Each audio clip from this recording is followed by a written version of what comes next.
Le peuple guébier tient ses origines ancestrales du peuple Dida de Lakota, qui vient de l'expression Adane Lokoda, ce qui signifie couvrons ici, il y a éléphant.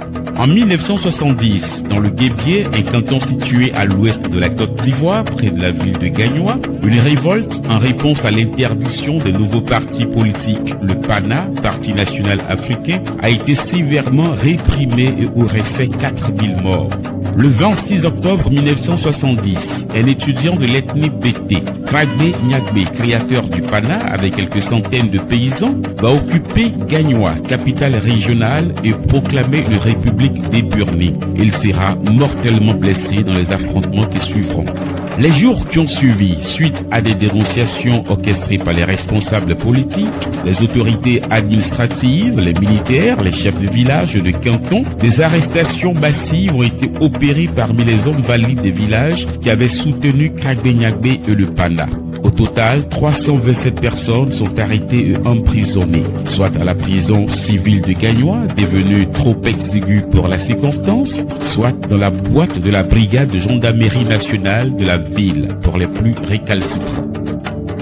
Le mardi 25 juin 1974 s'ouvre au cinéma Yacouba Silla, réquisitionné pour la circonstance, le procès des accusés dans l'affaire Kragbe Nyagbe. L'instruction de l'affaire a duré 3 ans. Ce 25 juin 1974, le procès s'ouvre sur des interrogations. Tout le monde constate l'absence de Kragbe Nyagbe, dont le suicide avait été annoncé quelques années auparavant. Après plusieurs renvois et rebondissements dans le procès, la Cour prononce 29 condamnations à perpétuité, 28 condamnations à 20 ans de prison, 38 condamnations à 15 ans de prison, 50 condamnations à 5 ans de prison et sans acquittement. Depuis lors, c'est le blackout. Un bras de fer sans précédent vient de naître entre la région du Guébier et l'État de Côte d'Ivoire. Enclavé, pratiquement isolé, le Guébier restera sectarisé du reste du pays des années durant. Sans route et sans travaux de développement, la région se replie sur elle-même et peine à suivre le développement amorcé par la Côte d'Ivoire. Dépourvu de représentation administrative, le Guébier reste coupé du reste du monde pendant 2 décennies.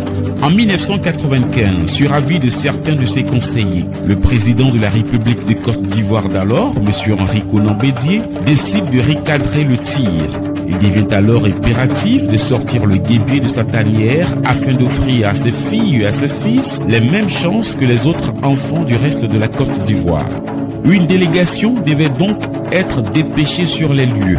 Mais à la question de savoir qui se porte volontaire, conscient de l'hostilité de la région, les émissaires ne se bousculèrent guère aux portes du palais. Mais un homme, un seul, épris de paix, malgré les risques, prend celui de conduire la délégation et d'apporter le message de paix aux fils de la région, Babili Dambélé. Babili Dambélé, à l'époque fondateur du CNB, Cercle National Bédié, n'était ni ministre ni conseiller du président, mais il se sentait concerné par les souffrances et les peines du brave peuple guébier.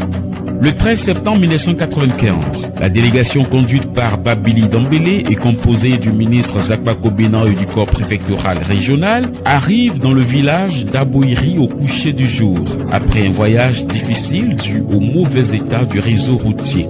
Mais l'accueil est un peu musclé. Certains jeunes de la région, ne voulant pas de la délégation et de sa mission, avaient abattu des arbres qu'ils placèrent tout le long des différentes artères du village. Propos hostiles, gestes inhospitaliers, tout y passe. Cette atmosphère, loin de décourager la délégation, a été vite contenue et le calme rapidement retrouvé grâce aux qualités diplomatiques du président Babili Dambélé.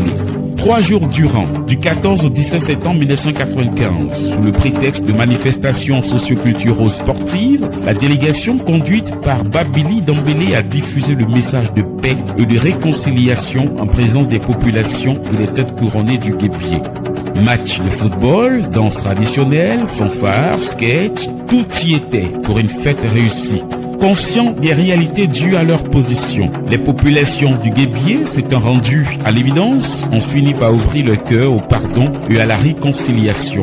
Hommes, femmes, jeunes et vieux manifestent donc leur gratitude à l'égard de la délégation à travers chants et danses traditionnelles. Cette visite marque ainsi pour le Guébier un tournant décisif.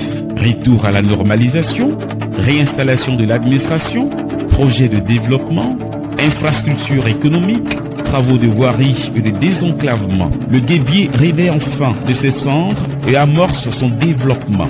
Aujourd'hui, le Guébié rivalise avec les autres régions de la Côte d'Ivoire et joue fièrement sa partition dans la dynamique économique de la Côte d'Ivoire. C'est donc à juste titre que le Guébié manifeste sa reconnaissance à un homme, un émissaire, un volontaire, un homme de valeur, de paix et de développement, le président Babili Dembélé.